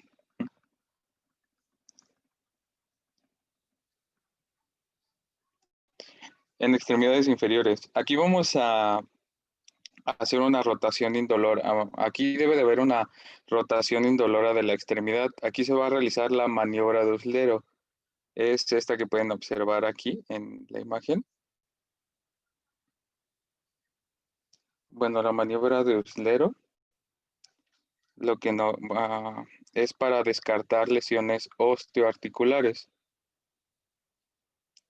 Vamos a hacer una dorsiflexión y tanto una eversión e inversión del tobillo a contrarresistencia para descartar lesiones neurológicas graves. Vamos a checar el pulso pediotibial y posterior que sean simétricos para descartar lesiones en los grandes vasos. También vamos a checar el movimiento de la cadera, palpar buscando dolor a la compresión.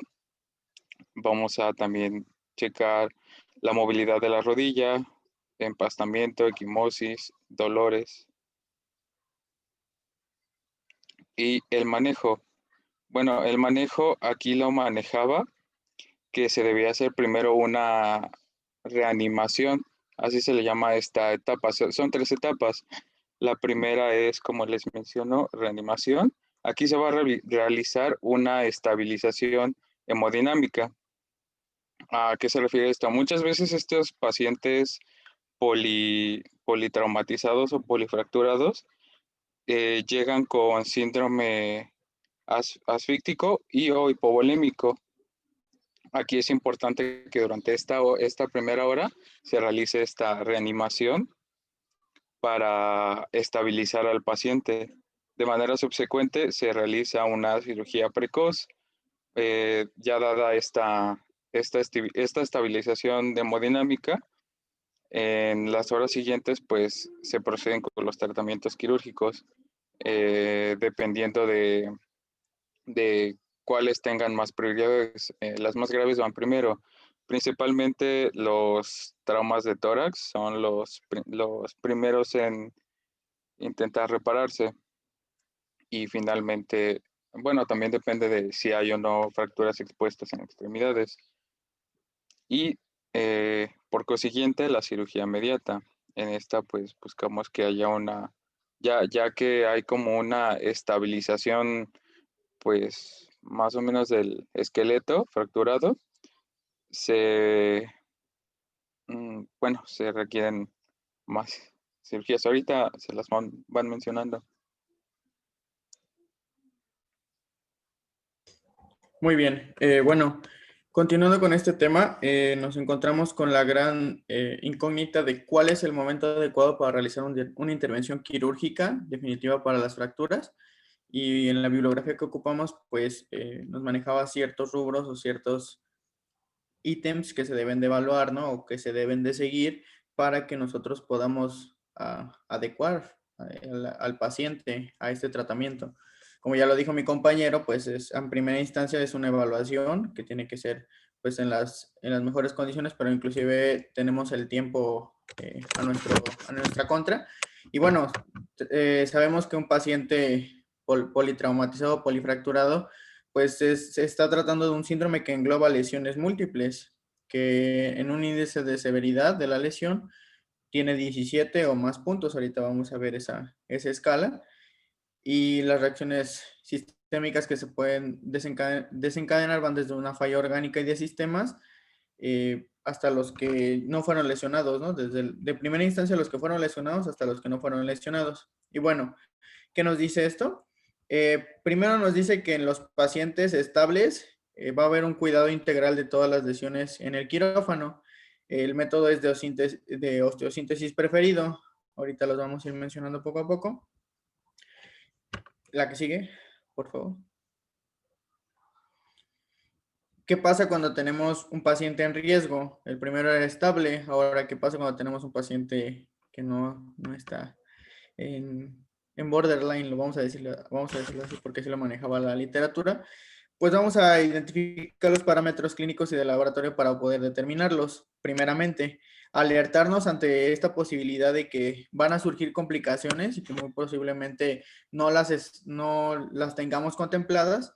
Y pues en caso de intervención quirúrgica se deben de evaluar ciertas eventualidades. Uno de ellos pues es los datos de inestabilidad hemodinámica que son manifestados por un pH menor de 7.24, una temperatura menor de 36 grados centígrados y una coagulopatía o la necesidad de transfundir más de 10 unidades de un paquete globular. ¿A que sí? Igual, aquí seguimos con los pacientes en borderline o en riesgo, porque se lo dividía.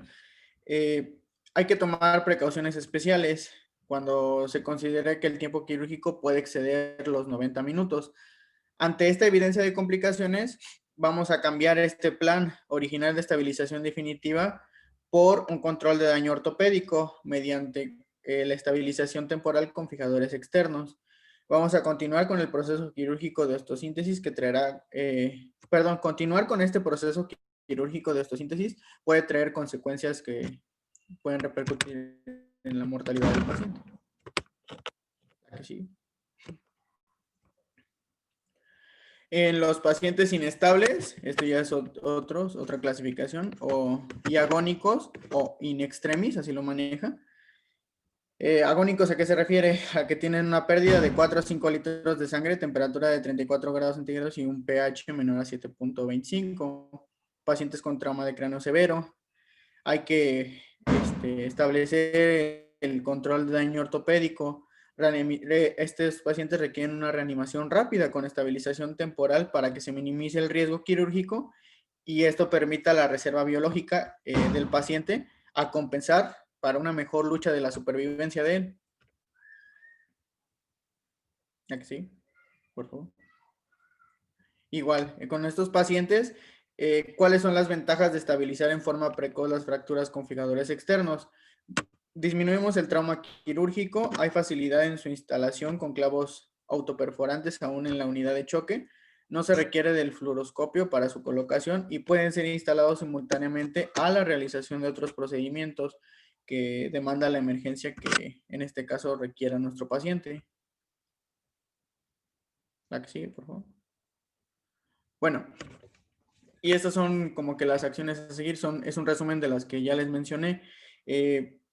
Esto pues es dependiendo de la situación y del tipo de paciente que lo vamos a establecer, ¿no? Pero de acuerdo a las siguientes características, pues viene el paciente con politrauma, una condición clínica, si está estable, osteosíntesis definitiva, quirófano. Si es un paciente en borderline, vamos a primero a controlar la hemorragia y la descompensación torácica. La respuesta rápida, si es estable, una osteosíntesis definitiva, quirófano. Y si es inflamatoria, interleucina 6, puede ser incierto. Vamos a controlar los daños y posteriormente pues ya lo que lleva lo quirúrgico. Si está inestable, es primero el control de daños y posteriormente pues ya una entidad quirúrgica. Y en extremis es la fijación externa como distractor y a una unidad de cuidados intensivos. ¿Aquí sigue?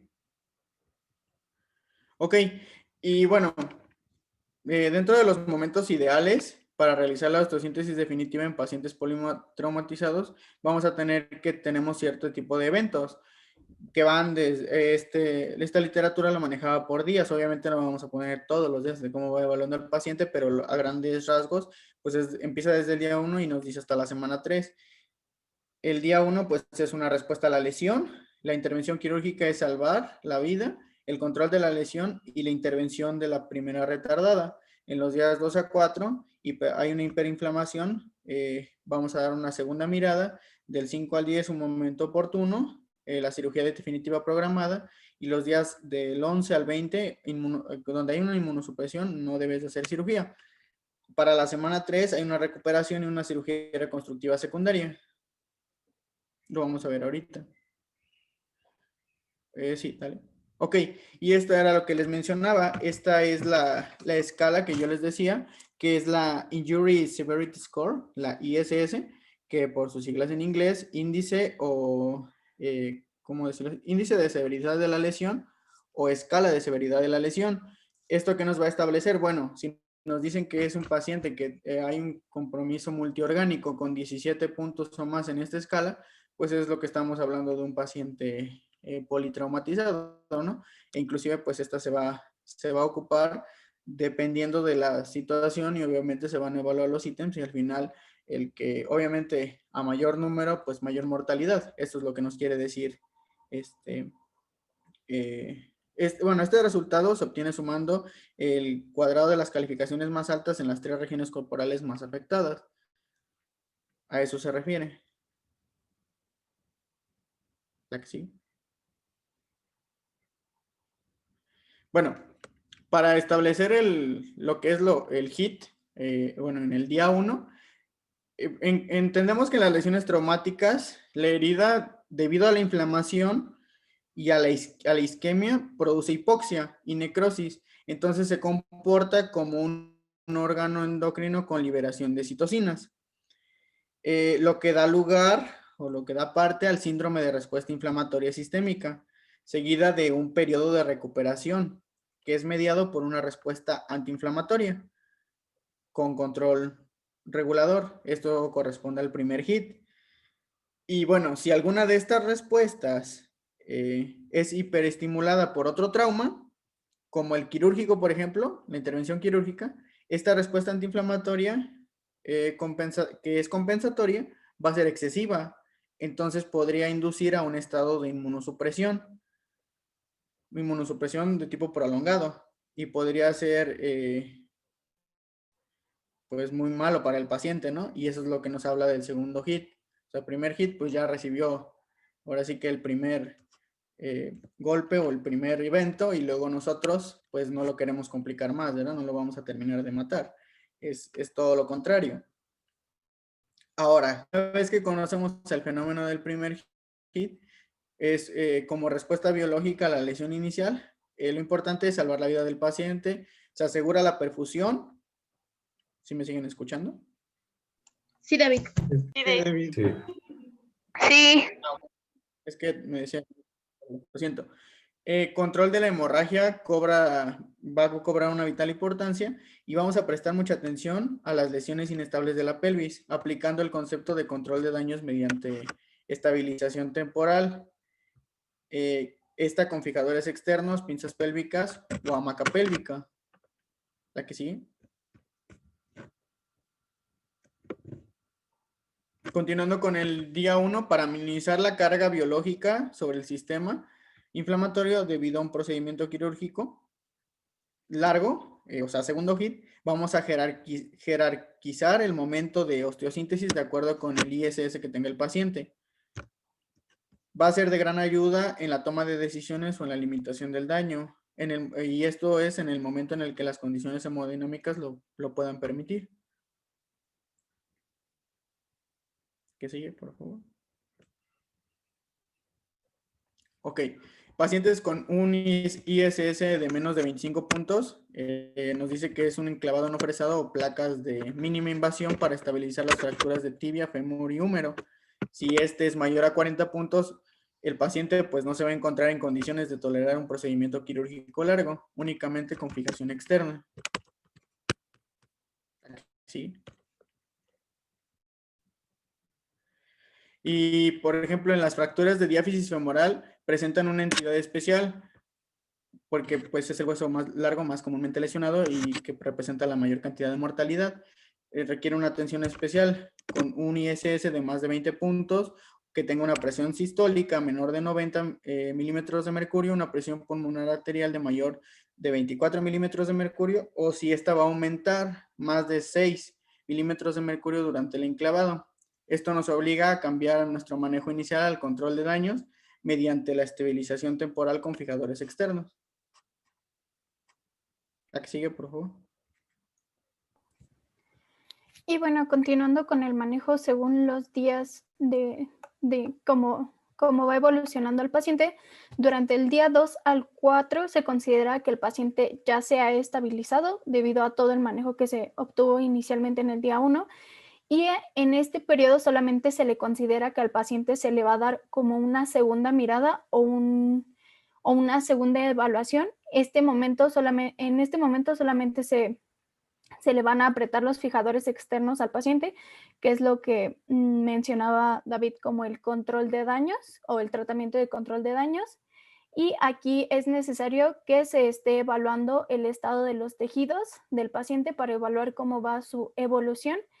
Y hay que actualizar los estudios de laboratorio y de gabinete y preparar al paciente para una estabilización definitiva, obviamente en aquellos pacientes que no estaban en la clasificación de estables, porque como habíamos comentado, en la clasificación de estables se lleva a cabo una cirugía inmediata, que sería la definitiva. En este tipo de pacientes, que serían desde los de borderline, los inestables y los agudos, en estos serían en los que se llevaría a cabo este esquema.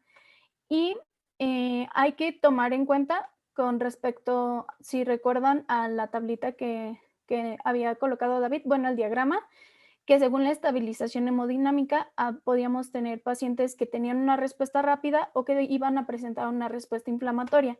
En este momento es donde lo vamos a evaluar. Vamos a cuantificar la interleucina 6 en aquellos pacientes que presenten más de 500 picogramos por decilitro.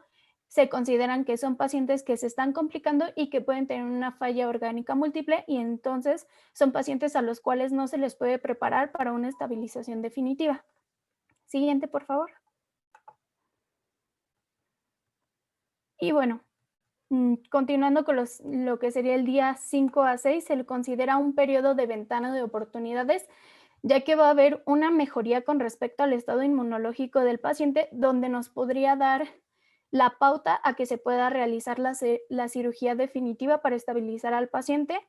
En este momento el paciente se encuentra fisiológicamente estable. Sin embargo, para que nosotros podamos proceder a realizarle una cirugía definitiva, tenemos que tener en cuenta diferentes requisitos. El primero es que el paciente tenga una radiografía de tórax sin evidencia de algún incremento de infiltración en el parénquima pulmonar, al menos por 48 horas antes de la intervención quirúrgica. Tiene que tener un balance de líquidos negativo. La presión pulmonar tiene que ser de 24 milímetros de mercurio durante las últimas 24 horas. Tiene que tener una cuenta plaquetaria mayor de 95,000 y una cuenta leucocitaria entre los 2,000 y los 12,000. Y por último, una presión intracraneal de 15 centímetros de agua. Siguiente, por favor. En estos pacientes se puede realizar en este periodo una osteosíntesis definitiva. La bibliografía nos marcaba que se ha evidenciado que este periodo, como les decía, es el periodo de ventana de oportunidades, ya que debido a que presentan una mejoría inmunológica, la cantidad de complicaciones es mucho menor. Si se realiza durante el periodo del segundo al cuarto día, hay una gran posibilidad de desarrollar una respuesta inflamatoria generalizada, lo que mencionaba David como el segundo HIT, lo que llevaría a un riesgo importante de generar complicaciones. Se ha evidenciado que en los pacientes que se les realiza esta osteosíntesis entre el segundo y cuarto día presentan hasta en un 46% de los casos complicaciones. Sin embargo, en los pacientes en los que se realiza en este periodo del quinto al décimo día, se ha evidenciado que solamente un 15.7% de todos los casos pueden presentar algún tipo de complicaciones. En estos pacientes se sugiere la conversión de fijadores externos, que sería el tratamiento de control de daños, a lo que sería un enclavado centromedular. Se considera que es un método fácil y seguro, que no se asocia a la presencia de ningún tipo de complicación sistémica y que tiene una baja incidencia de complicaciones locales por infección en el trayecto de los clavos, y este se suele utilizar por 2 semanas o menos. Siguiente, por favor.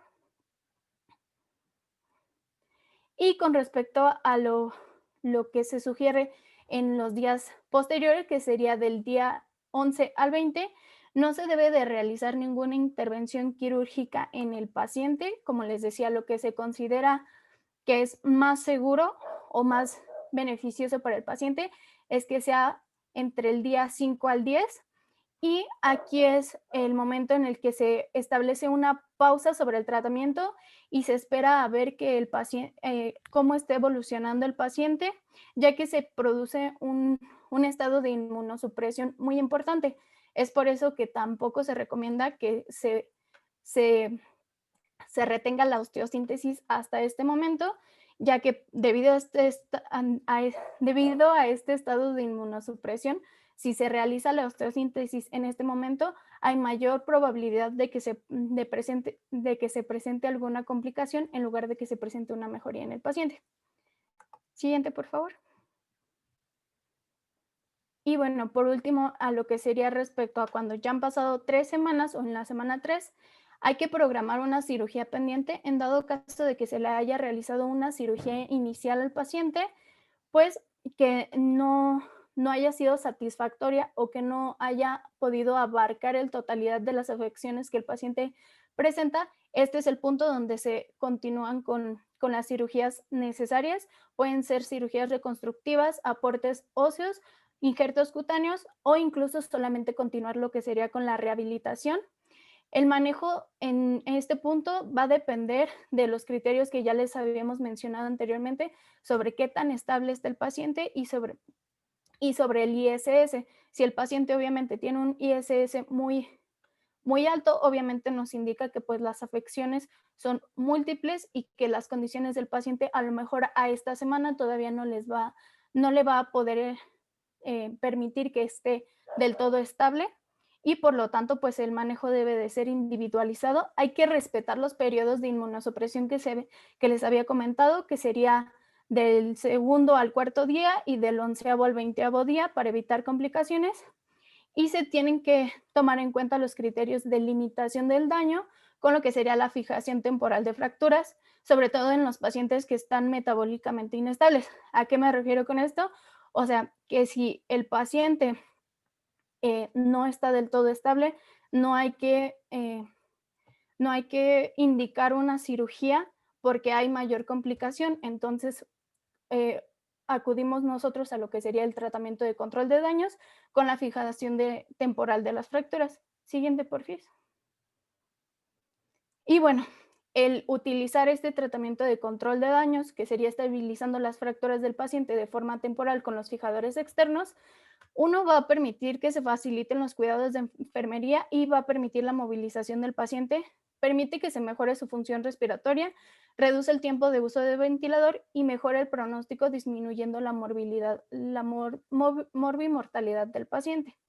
Siguiente, por favor. Y bueno, en esta tablita se resumen los esquemas de tratamiento en los polifracturados. Como les comentábamos, teníamos el tratamiento quirúrgico que va a ser definitivo o que puede ser precoz, o el que sería de control de daños, que es el que se sugiere que se realicen todos aquellos pacientes que no están estables como para que se sometan a una cirugía. Dentro del tratamiento precoz definitivo tenemos el enclavado endomedular que les habíamos comentado y la osteosíntesis. Y dentro del control de daños, pues los fijadores externos, y en esta tablita pues abarca todas las características que cada uno de estos tratamientos presentan. Sobre todo hay que enfocarnos en las complicaciones. En el enclavado endomedular, las complicaciones más frecuentes es la hipoxemia. En la osteosíntesis, sobre todo, es una pérdida hemática. Y en el control de daños, una inestabilidad hemodinámica. Y bueno, siguiente, creo que sería todo por nuestra parte.